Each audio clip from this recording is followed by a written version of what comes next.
পিতা ও কন্যার বয়সের সমষ্টি ৮০ বছর। পিতার বয়স কন্যার বয়সের ৪ গুণ। তাদের প্রত্যেকের বয়স কত?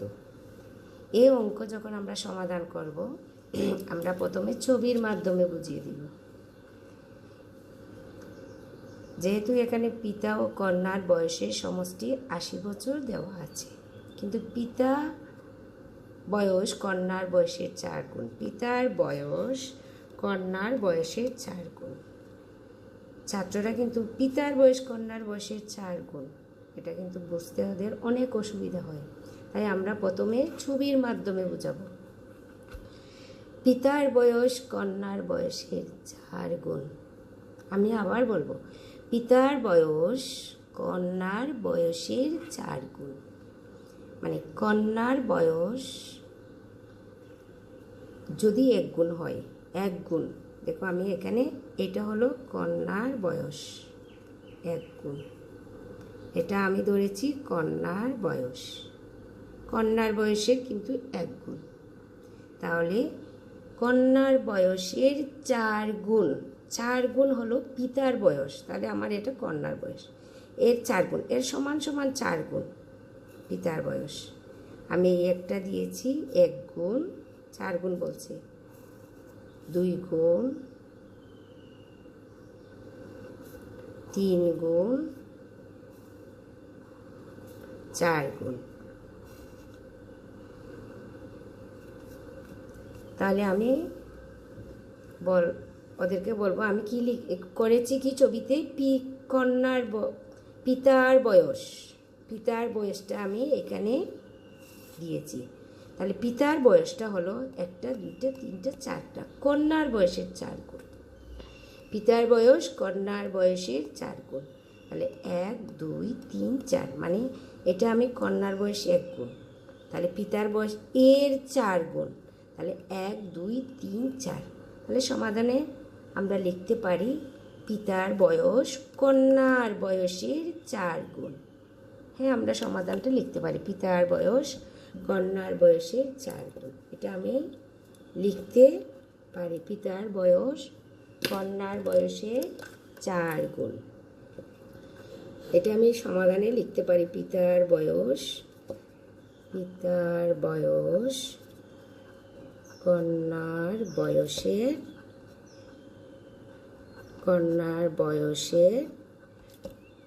৪ গুণ। ৪ গুণ আমি লিখতে পারি পিতার বয়স কন্যার বয়সের ৪ গুণ। আমরা ছবিতে দেখতে পাচ্ছি এটা কন্যার বয়স, এর ৪ গুণ হলো পিতার বয়স, ১, ২, ৩, ৪। তাহলে পিতার বয়স হলো কন্যার বয়সের ৪ গুণ। তাহলে এই ৪ গুণ হলো পিতার, আর এই ১ গুণ হলো কন্যার।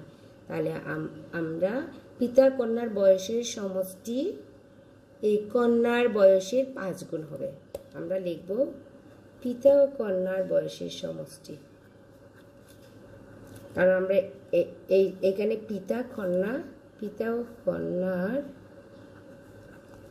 বয়সের সমষ্টি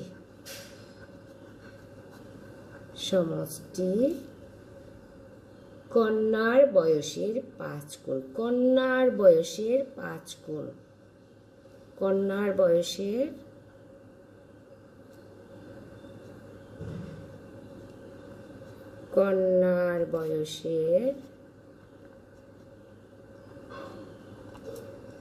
৫ গুণ, ৫ গুণ। তাহলে যেহেতু ৫ ভাগ, এখানে ১, ২, তাদের সমষ্টি ৫ ভাগ। এইদিকে আমার উপরে বলেছে পিতা ও কন্যার বয়সের সমষ্টি ৮০ বছর। পিতা ও কন্যার বয়সের সমষ্টি ৮০ বছর বলেছে। তাহলে আমরা ৫ ভাগ করবো ৮০কে, যেহেতু ১ ভাগে আমার কন্যার বয়স, আর ৪ ভাগ পিতার বয়স কন্যার বয়স। তাহলে আমরা লিখব কন্যার বয়স ৮০/৫,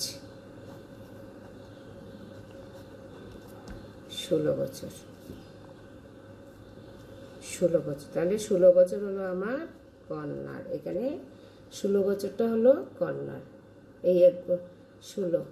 তাহলে এখানে 4 ভাগ হলো পিতার, আমরা কন্যার বয়সটা পেয়ে গেলাম। অতএব পিতার বয়স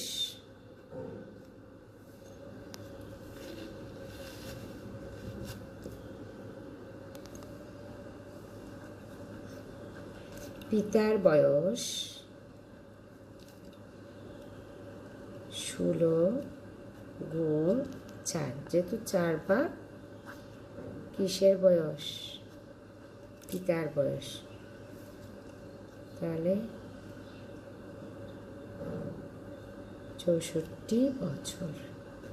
তাহলে আমরা সহজে পেয়ে গেলাম পিতার বয়স 64 বছর। আসলে মূলত এই ছবির মাধ্যমে 16 বছর, আমরা সমাধানটা দেখি 16 16 16 16, দেখো এই 4টা 16 মিলালে আমাদের 64 বছর হবে। এরকম করে আমরা শিশুদের মানে অঙ্কটা করে বোঝাবো। আমরা মূলত ছবি দিয়ে বাচ্চাদের শেখাবো যে কন্যার বয়স 1 গুণ কন্যার বয়সের 4 গুণ পিতার বয়স। ভালো থাকবে।